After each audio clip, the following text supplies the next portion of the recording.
ଶ୍ରୋତା ବନ୍ଧୁ, ଆଜି ଆପଣମାନଙ୍କ ଉଦ୍ଦେଶ୍ୟରେ ମୋର ଏକ କବିତା ଯାହାର ଶୀର୍ଷକ ନୀରବତା। ଆଶା କରୁଛି ଆପଣଙ୍କୁ କବିତାଟି ଭଲ ଲାଗିବ। ପ୍ରତ୍ୟେକ ମଣିଷ ଅନେକ ସଂଘର୍ଷ, ଦୁଃଖ, ଯନ୍ତ୍ରଣା ଭିତର ଦେଇ ସାଂସାରିକ ଜୀବନରେ ଗତି କରେ। ବେଳେବେଳେ ଯନ୍ତ୍ରଣାରେ ଅତ୍ୟଧିକ ମର୍ମାହତ ହୋଇଥିବା ଗୋଟେ ଆବେଗପ୍ରବଣ ମଣିଷ କେବଳ ନୀରବତାକୁ ଆଦରି ନିଏ। କାରଣ ତା ପାଖରେ ଆଉ କିଛି ପନ୍ଥା ନଥାଏ। ନୀରବତାକୁ ଆମେ ଅଳ୍ପେ ବହୁତେ ବୁଝେ, ଅନୁଭବ କରେ। ବିଶେଷ ଭାବରେ ଯେଉଁମାନେ ସମ୍ବେଦନଶୀଳ, ଯେଉଁମାନେ ଆବେଗପ୍ରବଣ, ସେମାନେ ହିଁ ନୀରବତାକୁ ନିଜ ଭିତରେ ଅନୁଭବ କରନ୍ତି।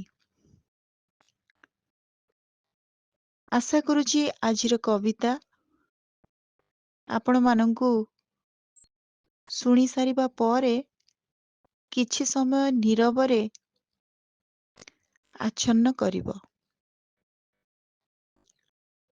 କବିତାର ଶୀର୍ଷକ ନୀରବତା।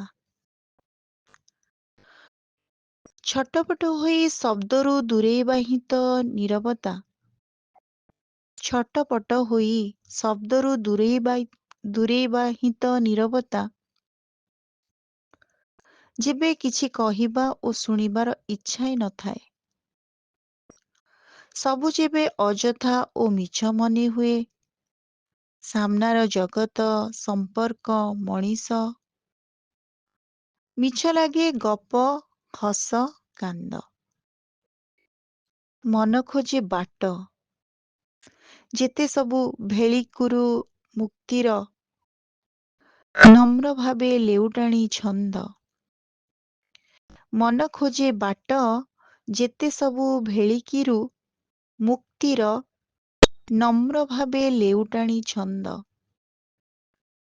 ଦୀର୍ଘ କାଳ ଯାଏ ଖୁବ୍ ଦୂରକୁ, ଆହୁରି ଦୂରକୁ ଚାହିଁ ଯଉମୁଦା ଚିଠି ପରି ଆଖିର ପଲକ ଦୁଇ ଅସହାୟ ଭାବେ ହୋଇଯାଏ ରୁଦ୍ଧ। ଦୀର୍ଘ କାଳ ଯାଏ ଖୁବ୍ ଦୂରକୁ, ଆହୁରି ଦୂରକୁ ଚାହିଁ ଯଉମୁଦା ଚିଠି ପରି ଆଖିର ପଲକ ଦୁଇ ଅସହାୟ ଭାବେ ହୋଇଯାଏ ରୁଦ୍ଧ। ଯଦି ନୀରବତାକୁ ଆଉ ଟିକେ ବୁଝିବାକୁ ଚାହଁ, ଦେଖ ଥରେ ଦୁରନ୍ତ ସେ ନୀଳିମ ଆକାଶେ, ବିଚ୍ଛୁରିତ ସୁଲମ୍ବ ସେ ଆକାଶ ଗଙ୍ଗାକୁ ଖୁବ୍ ନିଛାଟିଆ ହୋଇ ଆକାଶର ଯେତେ ସବୁ ଥଣ୍ଡାପଣ ନେଇ ସେ ଆବୋରି ନେଇଥାଏ ଏକଲାପଣକୁ। ଅସମ୍ଭବ ଦୂରତା ପରେ ବି ଆଲୋକିତ କରିଥିବା ସେ ମାର୍ଗର ପ୍ରତିଟି କୋଣକୁ।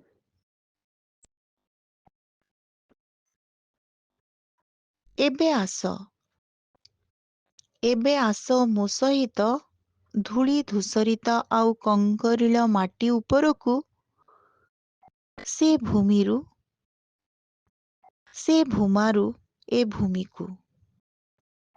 ଏବେ ଆସ ମୋ ସହିତ ଧୂଳି ଧୂସରିତ ଆଉ କଙ୍କରିଳ ମାଟି ଉପରକୁ, ସେ ଭୂମାରୁ ଏ ଭୂମିକୁ। ନୀରବତାକୁ ବୁଝିବ, ନୀରବତାକୁ ବୁଝିବ।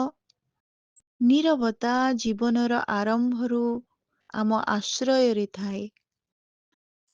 ସକାଳୁ ଘୁମେଇଥିବା ଗମ୍ଭୀର ମେଘରୁ ଆରମ୍ଭ, ଖରାବେଳର ଖାଁ ଖାଁ ନିର୍ଜନତାକୁ ମୁଖରିତ କରୁଥିବା ଡାମରା କାଉର କା କା ଭିତରେ ପ୍ରହର ସୂଚେଇବାର ଚିତ୍ର ଆଙ୍କୁଥାଏ। ନୀରବତା ଜୀବନର ଆରମ୍ଭରୁ ଆମ ଆଶ୍ରୟରେ ଥାଏ।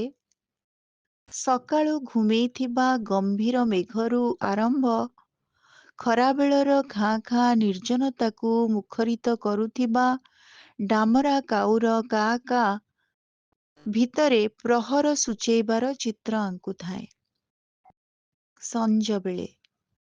ସଞ୍ଜବେଳେ ଦୂର ଓମ୍ଫେଡ୍ର ଚା କେଟଲିରୁ ଉଠୁଥିବା ପୋଡ଼ା ଚା ଗନ୍ଧ, ଦୂରରୁ ଶୁଭୁଥିବା ସଞ୍ଜ ଆଳତୀରେ ଘଣ୍ଟ ଘଣ୍ଟିର ଧ୍ୱନି ପରେ ଅକସ୍ମାତ୍ ଭାବେ ବୋହି ଆଣୁଥିବା ନିରୋଳା ପବନର ଧୂମାଭ କୁଣ୍ଡଳୀ ଆଉ ନିଭିଲା କର୍ପୂରର ସ୍ପର୍ଶ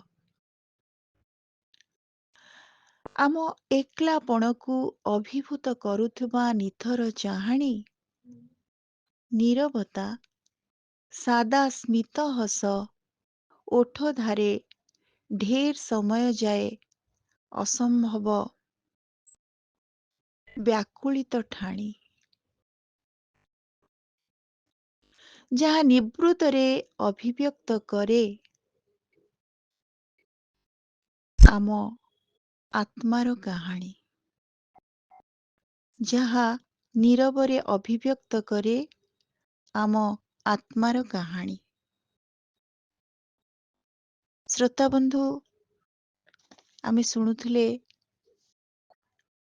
ଶବ୍ଦ ବିହୀନ ଭାବେ ନୀରବି ଯିବା, ନିଶବ୍ଦ ନୀରବତାର ଅଭିବ୍ୟକ୍ତି ବାଢୁଥିବା ଏକ ଅସହାୟ ସ୍ଥିତିର ରୂପକୁ। କବିତାର ଶୀର୍ଷକ ଥିଲା ନୀରବତା। କବିତାଟି କେମିତି ଲାଗିଲା ଆପଣମାନଙ୍କର ମତାମତ ଅପେକ୍ଷାରେ। ଧନ୍ୟବାଦ।